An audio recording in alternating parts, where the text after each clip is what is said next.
So Rambhadracharya ఈయన గొప్ప ఆధ్యాత్మిక గురువు. చిత్రకూటంలోని ఒక పీఠాన్ని ఏర్పాటు చేసుకున్నారు, తులసి పీఠం అని చెప్పి. ఆయనే అధ్యక్షుడు ఆయన. అలాగే ఆయన ఎన్నో గ్రంథాలు రచించాడు. అలాగే అయోధ్య ఉద్యమంలో చాలా ప్రముఖ పాత్ర ఉంది, అయోధ్య తీర్పులో చాలా ప్రముఖ పాత్ర ఉంది, అయోధ్య మందిర నిర్మాణంలో చాలా ప్రముఖ పాత్ర ఉంది. ఆయనకి నరేంద్ర మోడీ ప్రధానమంత్రి అయి ఉండొచ్చు. అలాగే వచ్చేసి ముఖ్యమంత్రి ఆదిత్యనాథ్ ఉత్తరప్రదేశ్. అలాగే ఎంతోమంది గొప్పవాళ్ళు కూడా ఆయనకి చాలా గౌరవిస్తారు. అన్ని బాగానే ఉన్నాయి. లక్షల మంది అనుచరులు ఉండి, లక్షల మంది శిష్యులు ఉండి కూడా చాలా గొప్పగా ఉన్నారు.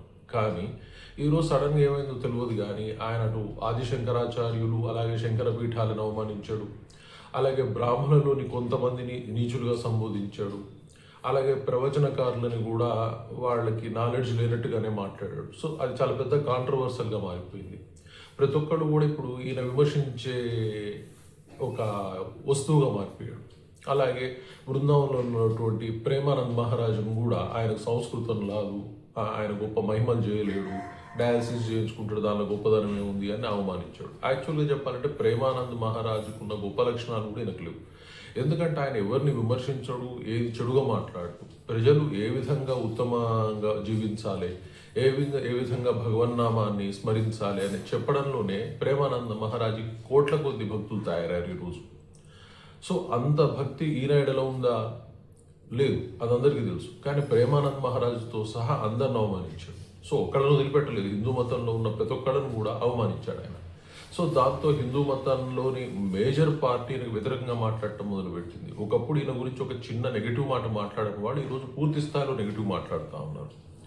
సో మరి ఈయన ఎంత గొప్పవాడు అంటే, ఈయన చిన్న కాలంలోనే చిన్నతనంలోనే ఆయనకి కళ్ళు పోయిన సంస్కృత విద్యలో గొప్ప పటిమను సాధించాడు.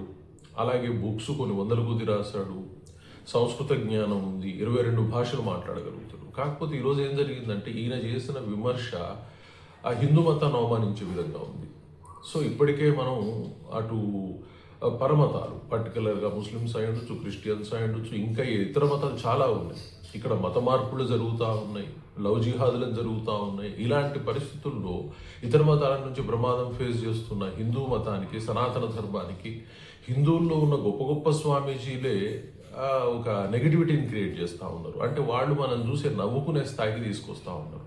మనకు నచ్చినా నచ్చకపోయినా ఈరోజు వాళ్ళకు ఒక మనం పండు అందించినట్టుగా మారింది.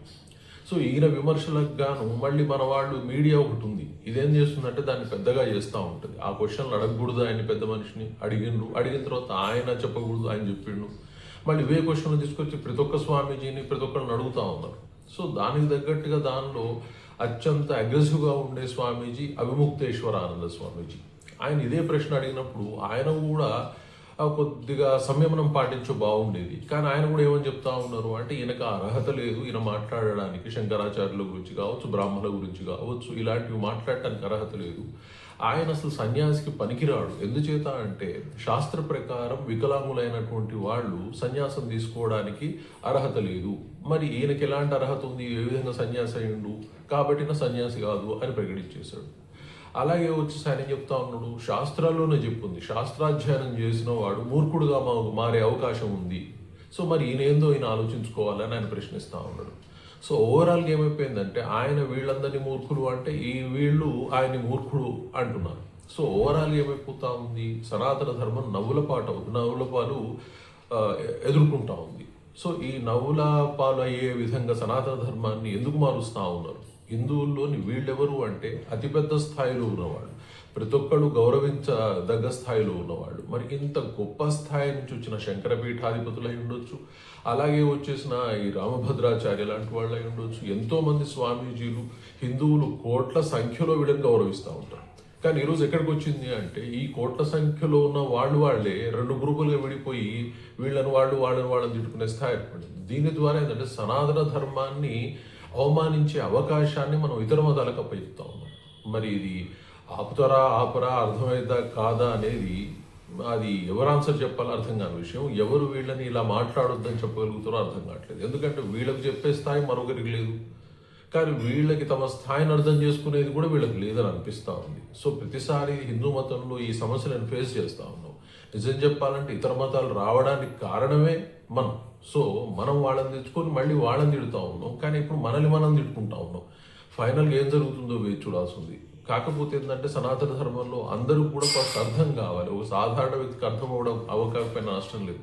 కానీ ఇంత ప్రముఖ స్థాయిలో ఉన్న ఆధ్యాత్మిక గురువులకే అర్థం కాకపోతే మరి ఎవరికి అర్థమవుతుంది? సో ఇది వాళ్ళు అర్థం చేసుకుంటే మంచిది. ఇక మనకు అర్థం కావడం అనేది దైవాధీనం. Thank you very much.